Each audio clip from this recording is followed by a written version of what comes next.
Welcome back. Our file server is ready to stream content. Now, we must implement the file client to connect, receive the incoming binary chunks, and correctly stitch them back together into a local file. The core difference here is that the client must continuously receive data until the server closes the connection. 1. Client setup and connection. We match the servers, host, and port.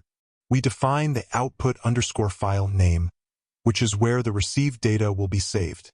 The buffer_ size must also match or be larger than the server's sending chunk size to ensure we can capture all data efficiently.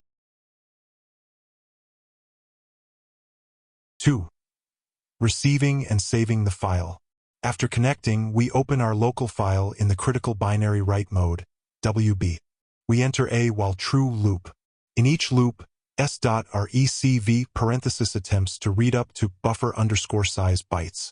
When the server finishes sending the file and closes its connection socket, s.recv parenthesis returns an empty bytes object, which is not bytes_received is true, and we break the loop.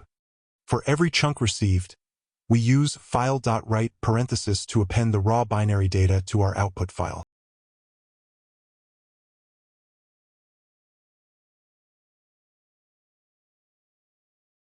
To summarize, you now know how to build a client-server application that can reliably transfer binary files.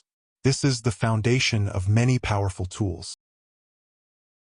Our next lecture 27.09. Sending emails. See you there.